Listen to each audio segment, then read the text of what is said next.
تاكدت الصوره بان المدرب المنتخب الوطني المغربي المقبل مغربي.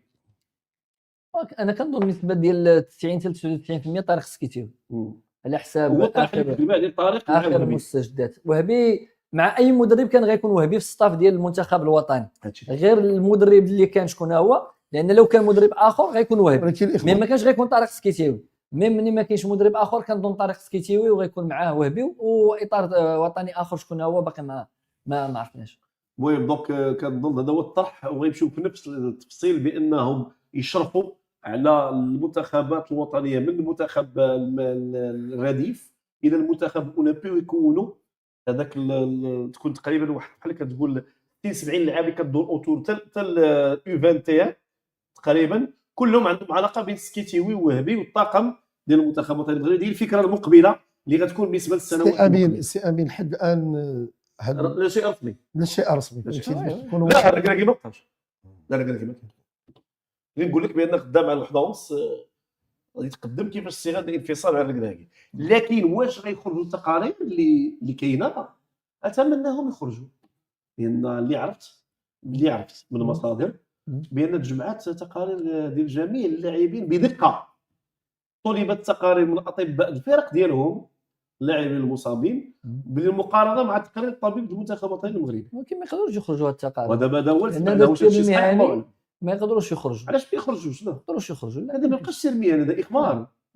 وراه داروا لك الاخبار بان عنده اصابه ودار عمليه ولا غيريح، هذا هو الاخبار. اما علاش هذا دار تقييم وهذا دار تشخيص وهذا دار تشخيص، هذا كيبقى كل واحد وكفاءته. كل واحد عنده اخبار بان طلبت تقارير. لا هي التقارير كتجي اوتوماتيكمون، لان شيء عادي تواصل طرف الجامعه بين الطبيب ديال المنتخب الوطني والاطباء ديال الانديه. فالطبيب ديال المنتخب الوطني هو كيصيفط لي رابور على اللاعبين، كيدير دي دوموند، هما كيصيفطوا لي رابور على اللاعبين شنو عندهم، شنو كذا شنو كذا، فهمتي؟ يعني كيكون تكامل والتواصل. كاين تبادل التشخيص راه بناء على كل واحد وكفاءته، لان راه شتي التقليبه اللي دار الايغامان في المباراه غيبان لك. كون كان طبيب اخر اللي اكثر كفاءه ما غيديرش ديك التقليبه بديك الطريقه، واللاعب عنده ليغامو هو كيقلبو داير يعني ناعس على الجنب ديالو. نرجعوا باش نعطيو تدقيق في المعلومه السي محمد للناس اللي كتبعنا. دونك هذه كلها اخبار رائجه، مي اكيد التغيير بانه كاين الركراكي ساهله باش نكونوا واضحين، وسيتم الاعلان في بلاغات متواصله. التفصيل في شكون هو الستاف، بزاف الناس كترمي دابا في اتجاه طريق السكيتيوي، انما واش في الصيغه اللي وصلنا هذا هو التساؤل اللي كاين دابا. الصيغه ديال انه لو باترون الاول غيكون طارق ومعاه وهبي في نفس الستاف، وهبي غيكون الا فوا معاه في الستاف كمدرب مساعد ومدرب المنتخب الاولمبي مكلف بالتواصل معهم باش تكون حتى داك يقدروا يوجدوا ديك الصيغه ديال التجانس بين اللاعبين ديال اليو 20 واللعابه ديال السينيور المنتخب الاولمبي اللي يشرف عليهم قبل طارق السكتيوي. كنظن ديال الفكره ولا هذا هو التوجه اللي غاديين فيه. كيبقى غير الاسماء شكون غيكون معاهم في الستاف. مدير رياضي اللي غيكون جديد، يعني لاول مره غيكون المنتخب الوطني عنده مدير رياضي جديد، حتى هو غيبقى الاعلان عليه. هو اللي قلنا داك النهار قلت خصهم مدير رياضي اللي غادي يكون هو همزه الوصل بينهم وبين الجامعه والاعلام وكذا باش ما يبقاش هذا اللغط. كاين اسماء كثيره مطروحه في هذا الاتجاه، ولكن اسماء كثيره ما كنظن الاختيار راه دار عند الجامعه الملكيه. كتسنى الاعلان على شكون هو وكنظن انيستا هو اللي غادي يكون، كنظن لان انيستا باقي لحد الساعه كاين هنا كنظن في المغرب. دابا وهبي مع السكتيوي والمدير الرياضي يكون انيستا، باش غيهضر معاه؟ باش غيهضر معاهم؟ لا هما كيهضروا مزيان، تيهضروا بالاسبانيه والانجليزي، تيهضروا مزيان باش يهضر مع الاعلام بعد انيستا اللي هو المدير الرياضي. دابا المدير الرياضي تكون هي الحاجه اللي يهضر معاهم، هو علاش غيهضر مع الاعلام؟ ما فهمتينيش. المدرب هو طارق ولا كره ولا غيهضر مع الاعلام. دابا المدير الرياضي هو داك همزه الوسط، هو لو باترون ادمينستراتيف ديال داك المنتخب، يعني تيكون هو همزه الوسط بين الاداريين، تيفهم. بحال دابا مشينا دينا المطار ديال لوسوتوخس، المدير الرياضي فاهم شنو هي لوسوتو. فهمتك اش بغيتي تقول، انيستا فاهم شي لوسوتو، فهمتك اش بغيتي تقول. شوف التصور بناء على شنو كان هذا الاختيار هذا. انا بعدا حنا كنقولوا شنو يعني راه حتى شي حاجه ما رسميه، كنقولوا شنو كيدور في يعني عند الجامعه، كيدور في الاخبار وفي الكواليس صافي من خلال يعني الاعضاء الجامعيين وشنو كيدور وداك الشيء. انا كنقول بان اقرب لهذاك المنصب واللي ممكن غيكون في ذاك المنصب، لان هذا الشيء ماشي خرج دابا، راه خرج شحال هذه انيستا جا وغيكون عنده منصب مع الجامعه الملكيه المغربيه، ربما في الاداره التقنيه كذا. مي على حساب يعني اللي كاين هو انه غيكون يعني مع الجامعه الملكيه المغربيه لكره القدم، لان الطريقه باش تناولت مثلا الاخبار على انيستا من قبل ماشي اللي تناولت على كزافي خرج جوج لهذا. اما الاخر تاكدات بان غيكون عنده منصب مع الجامعه الملكيه المغربيه لكره القدم، وتقالت في الصحافه الاسبانيه وجا وتفرج وخرجوا تصور بانه كاين هنا. يعني غير اشنو فوالا كويري بني على اشنو هذا الاختيار وشنو غيعطي كاضافه ما عرفتش اشنو غيقنع. يعني غنكمل المحترفين كلهم كيجيو فهمتي. كاينين لاعبين اللي الجامعه كتقنعهم باش انهم يغيروا الجنسيه ديالهم وكتجيو. شنو الاضافه اللي غيعطي ذاك المنصب وشنو التصور بعدا ديال هذا المنصب؟ شنو المطلوب من مدير رياضي ديال الجامعه؟ شنو التصور المطلوب منه في هذا؟ لان خصنا نفرقوا. دابا غيكون مدير رياضي وكاين مدير وطني تقني وطني اللي هو السي فتحي جمال، تكوين الاطور هو السي فتحي جمال. يعني كل واحد عنده دور ديالو خاص به، وبالتالي شنو هو المتطلب من هذا هو اللي خصنا نعرف. غنتابعوا الكونتر اتاك ديال الرجاء. الكره عند اسماعيل خافي. اسماعيل مشى بكورتو 3 مع 6. مساله اصبحت مستحيله. قبل كان انذار ديال الشريبي حصل على انذار الشريبي. يمكن نقول الان باش نبقى في المنتخب. انيستا ما عرفتش، انيستا داز لعاب خرافي يعني لي زابوي ديالو داكشي انكرويابل. ولو انيستا توب، ولكن انيستا مؤطر ولا كان متحمس للتجربه. انا عارف هو اون دافير، ولكن لافير ديالو ما صالح لنا والو. ولا كان عارف فاش اون دافير شنو تيبيع؟ لا ما نقولكمش شنو تيبيع. داكشي هو سينا في الجابون اصلا، ان الكوميرس ديالو تدخلوا تشوفوا لا مارك ديال الكوميرس تعرفوها شنو هي بعدا باش الناس تفهم. دونك هي علاش مشينا بالجابون، لان الجابون كانت كتعامل معاه بهذيك القضيه، والرئيس الفرقه اللي جابو كان معاه في لافير اكسيتيرا. دونك انيستا كاطار ما عنده ما اسمح لي. انيستا كسميه الا جاي يكون هو المشرف او لا يدار به دوسي ديال المغرب 2030 بحال كيديروا الناس يجيبوا سميه كبيره ترقي السعوديه الى انفيستي. واش انيستا غيقدر يكون سفير ديال المغرب دوسي الكوب دي موند 2030؟ ممكن صلاح معاه لان نجم كبير اندريس انيستا ومعروف في العالم كامل. اندريس انيستا مدير المنتخب الوطني المغربي نو ما عنده حتى. وشوف دابا هذه كتبقى قراءه ديالك، كتبقى قراءه ديالك تقدر تكون صحيحه، تقدر الايام لا قلت الا كان لا الى وجهه لا شوف الى انيستا كاسم الا كان غيجي يعطي اضافه لكره القدم المغربيه مرحبا. احنا ما عندناش هذا المشكل وما عندناش هذيك عقده الاجنبي.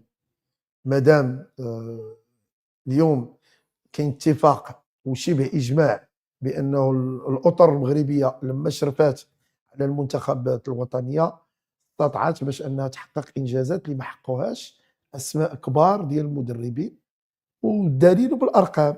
هذه التجربه الان اللي كنهضروا عليها ديال وليد الركراكي ووهبي وطارق السكيتيوي وحسين عموته وجمال السلامي، يعني كلما تعطات الثقه للاطر الوطنيه كانت في المستوى الكبير جدا وشرفت كره القدم الوطنيه.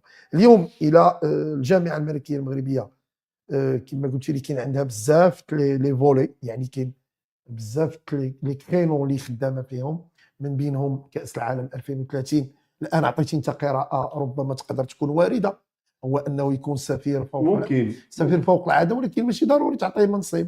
يمكن تعطيه مستشار، يمكن تعطيه كمدير رياضي، ولكن اذا كانت الرؤيه ديالو كتتفق مع هذا الجيل ديال هاد المدربين ويأثرهم وكتتفق مع فتحي جمال، لما لا؟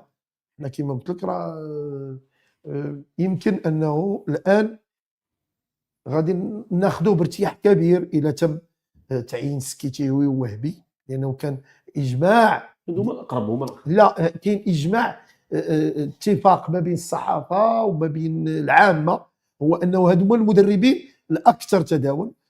نظير العمل اللي داروا وهبي جاب لك كاس العالم بالمقابل سكيتيوي 3 الالقاب، ولكن راه المنتخب الاول ما تنساش راه ماشي هو منتخب لا حنا لا قياس مع وجود فارق، لان غتعامل مع حكيمي مع دياز يعني مستوى اخر في الالعاب الاولمبيه. وحكيمي في منظومه ديال لاعبين ديال الايفان 3 اللي ماشي هما اللي كانوا اساسيين ديال المنتخب الوطني الاول. راني كتكلم على بونو، على مرابط، على دياز، على نصيري، كان الحارس الثاني ديالو، على بزاف ديال الاسماء. انا ماشي كنقص من هذا هذا، ملي كنتكلم على مستوى اخر. شوف انا فهمتك التجربه وفي التعامل بزاف ديال المعطيات. العودي كيسكيتي واسطي محمد لا يناقش كرويا، لا قيمته لا قيمته لا افكاره، لا اخلاقه لا كل شيء. انا ما يبقاوش يعطوه الميكرو ويقول لي شنو بالك في المباراه التقنيه، ويقول له ما تواضع لي لا رفع. اسمع انا راه ما تواضع لي رفع، مساله معروفه وراحنا عارفين الانسان مخلق ومربي ولد عائله كبيره لا تناقش. نعطوك الميكرو نقولوا لك اودي اشنو بالك في الماتش تقنيا، هضر لينا تقنيا. هذا هو اللي نطلب من السي طارق الله يجازيك بخير. ما احنا عارفين كذا والمسائل ولا السي واحد كان كيهضر تقنيا. لا هذا هو الاشكال اللي طرح له المشكل. السي واحد راه ملي كتعطيه الميكرو حتى هو ما في كيفيك وهذا. لا شوف، هو الملاحظه رجع ديال السي العودي هي ملاحظه واقعيه ومنطقيه، فاش انه ما نقارنوش دائما المنتخبات السنيه مع المنتخب الاول، ولكن هذا لا يعني ايفان 3 بلاتي هذا لا يعني بان لا المنتخب الضغط الاول وقيمه اللاعبين هذا هو النيفو كيكون هذاك فولي اخر، ولكن هذا لا يعني بانهم هذوك المدربين ماشي في لو كاليبر ديال هذوك. والتجربه بينت من وليد الركراكي.